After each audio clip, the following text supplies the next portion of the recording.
Bridezilla ruins her own wedding by cheating with her fiancé's uncle, and then she demands that her bridal party pays for her cancelled wedding. So, my friend Dana, 29 female, was supposed to be getting married this past Sunday, January 14th. The wedding got cancelled and things had gotten very crazy. Dana was getting married to Josh, 32 male. She's still in college with me and asked a few friends from college, myself included, to be her bridal party. Now, from the start, this wedding has been a disaster. I'm going to just point out a few of the crazy stuff we dealt with. 1.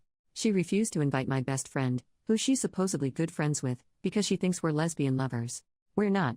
2. She had us go to the dress fitting and then demanded each of us pay $2,000 each for our dresses. Apparently she had a specific style she wanted. I can afford it, but I won't buy a $2,000 dress for one event. Some of the girls in the bridal party don't have that flexibility with money. 3.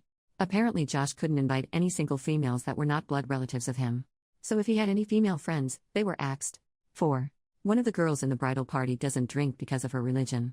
Dana accused her of being pregnant in front of her parents and almost got her kicked out of her house. She was not pregnant and she dropped from the bridal party. She was a class act, though, and never bad-talked Dana. Just said she couldn't make it. We found out about it pretty much on the day of the wedding. 5. She tried to make us cancel our holidays with our families to instead go with her to a destination bachelorette party. I work full-time even during holidays, so I told her that was not happening. More of the bridesmaids said similar things and she dropped it. That's just 5 things of countless drama this wedding was having before the day. Now the meat of the story comes on the wedding day. The day started horrible. Dana was having a meltdown because apparently the flower girl had to cancel because she has chickenpox. She was threatening to sue the mother unless she brought this sick 3-year-old to the wedding. Josh apparently was able to calm her down from this starter outburst, and we began preparations. The whole day she had constant outbursts. She made people cry. Like, wedding staff and bridesmaids. The maid of honor deserves a medal for the amount of diplomacy and bull-crap control she had to do. I for the most part took the easy route and decided to work outside the bridal suit like checking flowers, making sure food was okay.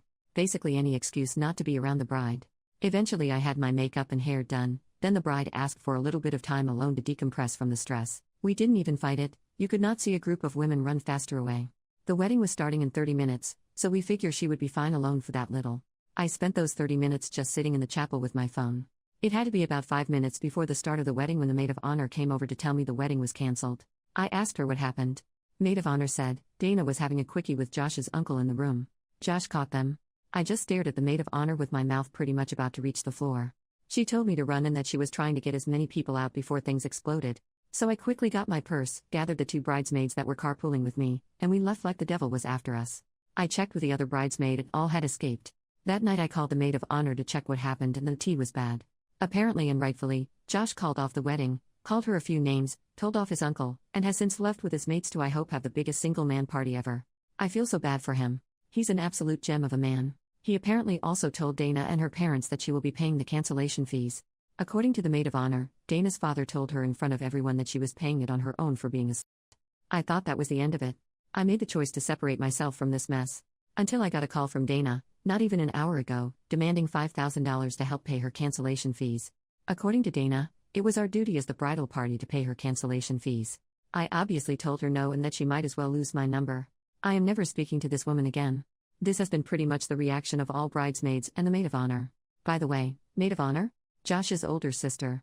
Update 6 days later. Hey guys. I know a lot of people want to know what happened. After talking to Josh yesterday, he asked me to only say that he's okay, figuring things out and moving on. We're going to stay friends with him and his sister. Dana was told that no one in the group wants to interact with her and since then it's been mostly radio silence. I can't share more about Josh's future plans, as he asked me not to. He did have a good laugh at some of the comments I show him and appreciates the support. The one detail I did get corrected on for those curious was about his uncle.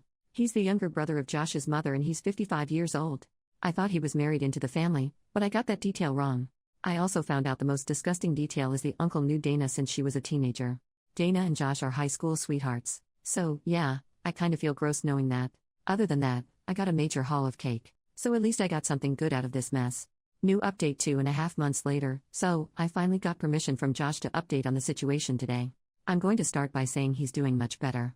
He's moved out to a new place away from Dana and has some of his mates as roommates. He also cut contact with his uncle, as did most of his family. He's put a pause on dating for some time considering Dana was his first and only girlfriend for years. So he needs time to heal. Dana has now become persona non grata with my friends.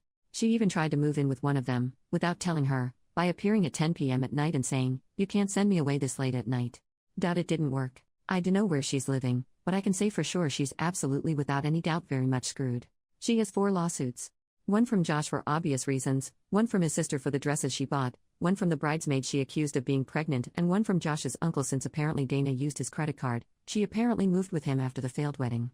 So yeah, she threw away her life and she's very much without support. I saw Dana's parents some days ago and they haven't had any contact with her since the wedding. They are actually moving with their other daughter, 22, to another state. As for Josh's sister, we've been hanging out for a while. She's actually become super tight with my friends and I. We're even planning a trip sometime next year with her and her 7 years old to Disney. And yes, we've all agreed to divide the babysitting. We offered, she didn't press us to do so.